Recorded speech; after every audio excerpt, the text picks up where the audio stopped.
სამწუხარო მოვლენაა. ერთი რეალობა არის, რომ როგორც როიალი, ხო, ასე აქვს რამდენიმე ნოტა ქართულ ოცნებას, ხან ერთს დააჭერს, ხან მეორეს დააჭერს. აუკრძალავ 4 თვის წინ საუბრობდნენ პარტიების აკრძალვაზე.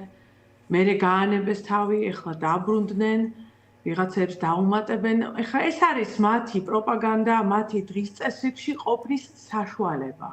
მეტი ხელში ქართულ ოცნებას არაფერი უჭირავს.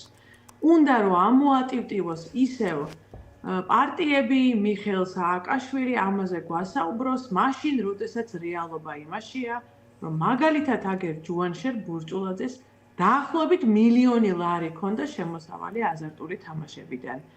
ეს არის რეალობა, რეალობის მაჩვენებელი იმისა, თუ როგორ არის გადაბმული აი ეს ფეოდალური ბიზნესი ჩვენს ხელისუფლებასთან, როგორ სარგებლობს იმ ყოფით, იმ დაურეგულირებლობით, რომელიც ქვეყანაშია, ეკონომიკური ჩაგვრით, ის ერთი ჯგუფი ადამიანების აზარტული თამაშები იქნება, ეს ბანკები იქნება თუ სხვა, იმის მაგერად რომ ამაზე ველაპარაკოთ, გველაპარაკებიან აი ამ 1000 რაღაცა ბერკეზე, რომელიც ქართულ ოცნებას აქვს და რომლითაც აცოცხლებს საკუთარ დღის წესრიგს.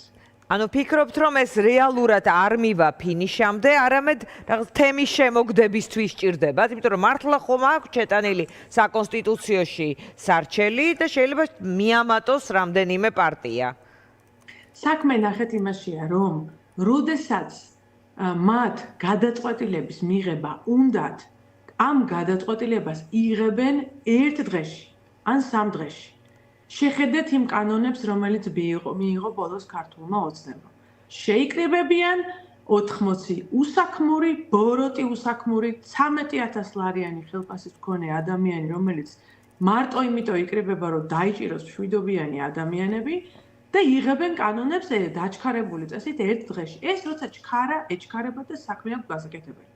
როცა უნდათ რომ აწარმოონ პროპაგანდა და ჩვენ ყველა გვალაპარაკონ და ვაი, მე გაგახსენებთ როგორ გადაფარეს შოვის ტრაგედია, ხო 3 თვე მთელი საქართველოს მათ შორის თქვენი ტელეეთერები დაკავებული იყო იმით, რომ მოხდებოდა მეხუთე პრეზიდენტის იმპიჩმენტი. მაშინ, როდესაც ამის ხმებიც კი არ ქონდათ, მაშინ მე ვთქვი, რომ ეს არის უბრალოდ პროპაგანდა. გადაფარეს, მაშინ იყო შოვის ტრაგედია. იყო საგამოძიებო კომისიის მოთხოვნის ამბავი და გამოვარდა ქართულმა ოცნებამ და 3 თვე დაგვაკარგვინა ქვეყანას, რომ ილაპარაკა იმპიჩმენტზე, რომლის გაკეთების საშუალება არ ჰქონდათ. ეს არის რეალობა. ანუ ბოლოს როდის გააკეთებენ და როგორ რა მომენტში რა დაჭირდებათ, ის საკონსტიტუციო სასამართლოს ჯიბეში ყავთ სამწუხაროდ. როდესაც ხმა ამოსაღები იყო ამ საკონსტიტუციო სასამართლოსთან დაკავშირებით, ის კონსოლიდაცია, რომელიც საჭირო იყო, არ მოხდა.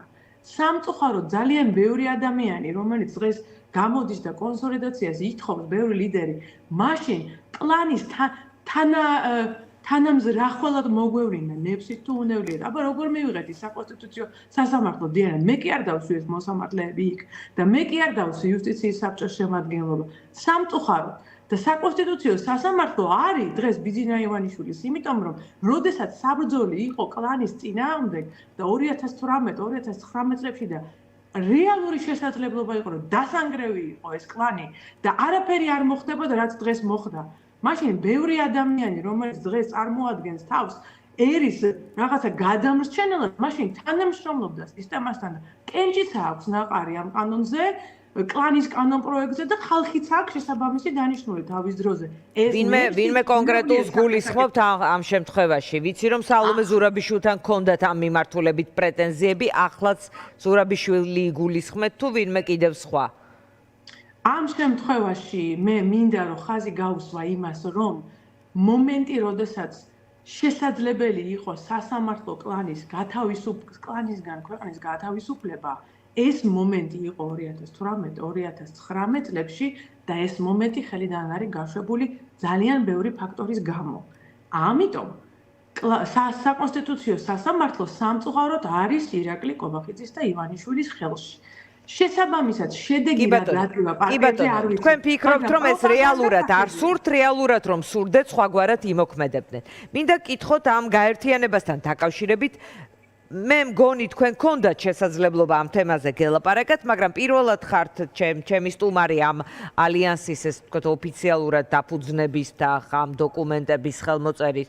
შემდეგ მინდა კიდევ ერთხელ დავაზუსტო. თქვენთან არანაირი ტიპის კომუნიკაცია არ ყოფილა ამ რამე ფორმით ამ ალიანსში შეერთებასთან დაკავშირებით? რა მნიშვნელობა აქვს ამას? მე გეკითხებით. ზუსტად მითხარით, რომ მე გავიგო სიმძიმე ამ კითხვის. კი ბატონო, მნიშვნელობა აქვს ის, რომ თქვენ ისედაც არაპირებდით და არაპირებთ, ამაზე გვილაპარაკია, ანუ ეს არის თავარი თუ მათგანაც არ ყოფილა რაიმე ინიციატივა. მიუხედავად იმისა, რომ რამდენჯერმე მე ადრეც კითხეთ, თქვენი გვარი იყო ხოლმე ნახსენები, რომ პარტია ხალხისთვისაც შეიძლება რაღაც დაველაპარაკოთ და ასე შემდეგ. დიანა, მე მგონი თქვენთვის არ არის გასაკვირი და ძალიან კარგად ცნობილია ჩემი ძალიან დიდი ხნის პოზიცია ამ შემადგენლობასთან დაკავშირებით. არავით არის სურვილი არ მაქვს რომ ამაზე ბევრი ვისაუბრო, იმიტომ რომ დიდი ხანია ამაზე ჩემი პოზიცია მაქვს გამოცხადებული. ჩემი პარტია ხალხისთვის თითესრიგი ყოველთვის არის დამოუკიდებლობა, ასე ვარ ცნობილი მეტიც. მე გეტყვით, წლები არის ეს პოზიცია მიკავია და მე ვფიქრობ, რომ ეს პოზიცია არის გამარჯვების პოზიცია. რატომ? იმიტომ რომ საქართველოს მოსახლეობის დიდი ნაწილი არის ამ პოზიციაზე. მას უნდა გასვლა მომავალში, მას არ უნდა დაბრუნება წარსულში.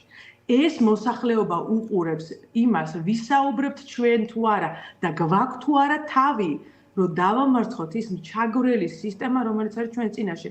ეს არ არის მარტო ივანიშვილი, ეს არის მთლიანად ივანიშვილი, აზარტული თამაშები, ბიზნეს მაფია, სამშენებლო მაფია, საბანკო მაფია თავისი გილაურის კლანით, ხო? და მე ყოველთვის მქონდა ეს ჩემი პოზიცია ცნობილია, რომ მიმაჩნია, რომ გამარჯვება შესაძლებელია.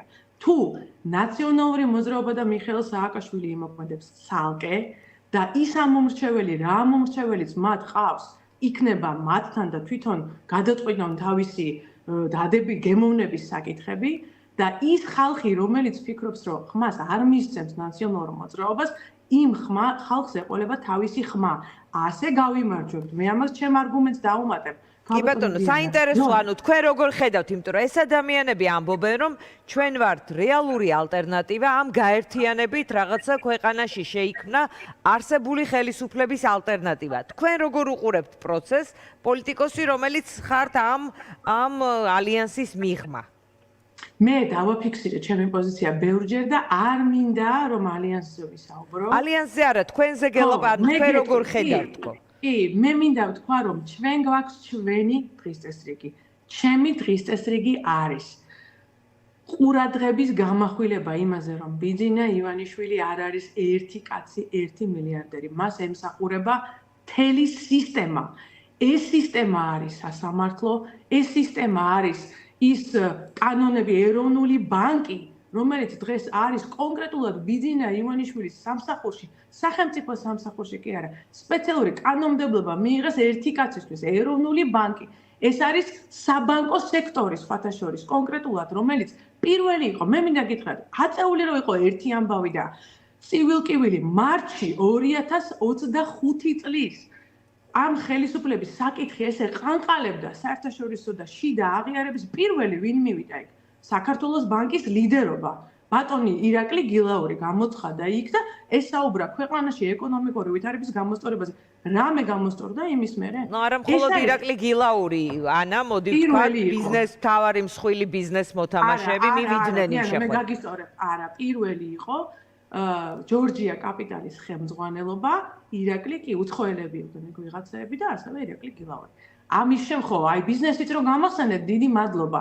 იმიტომ რომ ის ბიზნეს ინტერესიც, რომელიც საქართველოში ერთ-ერთში თანხმედრაშია, ფულს წირავს, მარტო ქართულ ოცნებას, ფული მიაქვს მარტო დასანქცირებულ ტელევიზიებში, რომელიც ჩაგრავს შრომელ ადამიანს, რომელიც ამუშავებს მონურ ხელფასზე.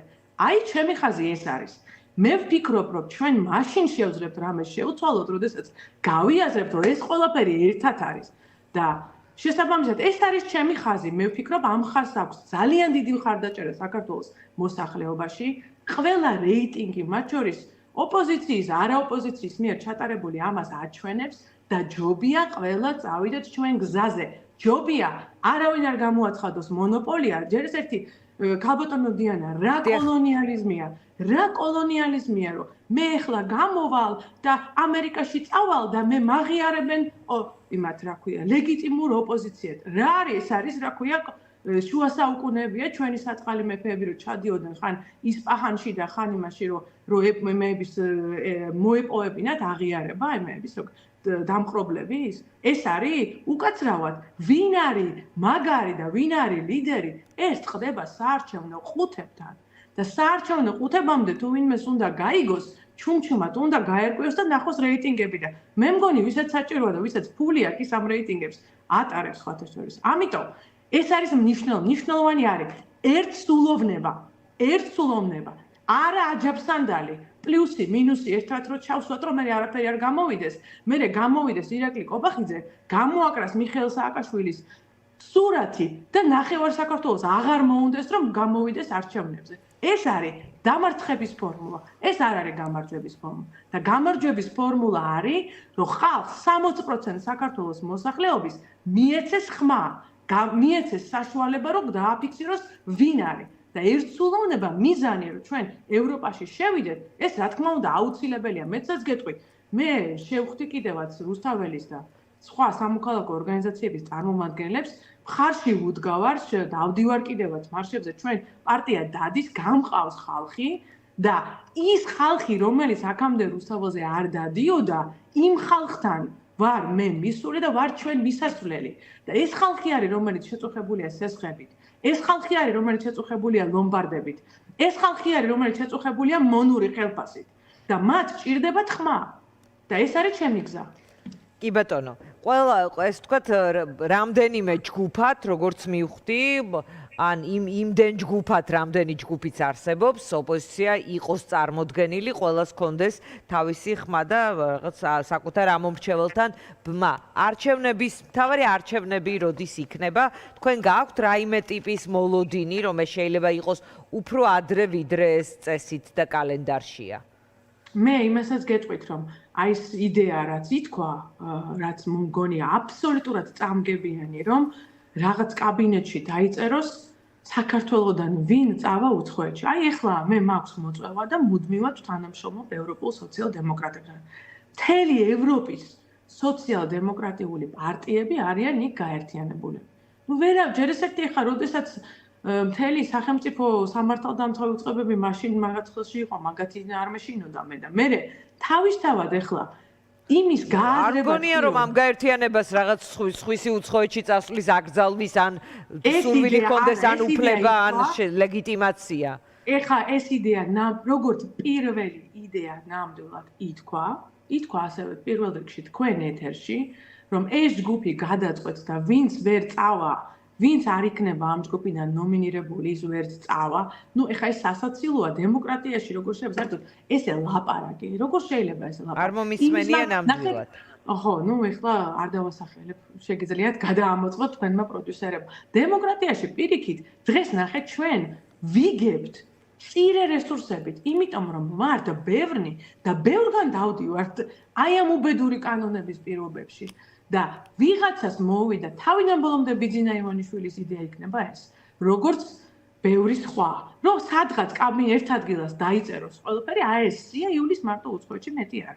ხო და როდესაც მე მგონი დემოკრატიული პროცესის ნაწილია, როდესაც რაღაცა ეგეთ იდეას ვიღაცა გამოიტანს, ჩვენ უნდა ვიმსჯელოთ და ზუსტადად სანამ გვაქვს ეს შესაძლებლობა, თქვათ ეს კაი იდეა თუ ცუდი. ბოდიში, თქვენ კითხვას რაც შეეხება, არავინ არ იცის.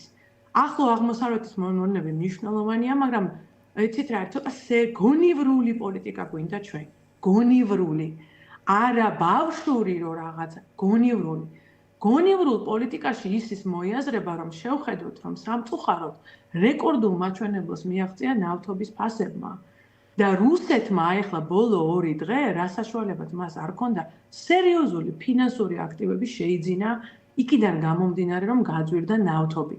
ანუ რუსეთი ამ სიტუაციაში, რაც ახლო აღმოსავლეთში ხდება, მოძლიერდა. და ჩვენ გვჭირდება გონივრული გათვლები, რაღაცა ტექტონიკური ძვლები გვაწყობს თუ არა და როგორ გვაწყობს. იმიტომ მთავარია რომ ჩვენ მოემზადოთ ჩვენ შუა ხალხთან ვიმუშაოთ და მერე შესაბამისი ფაქტორები შიდა და გარე დაждდება, როდესაც არჩევნები იქნება.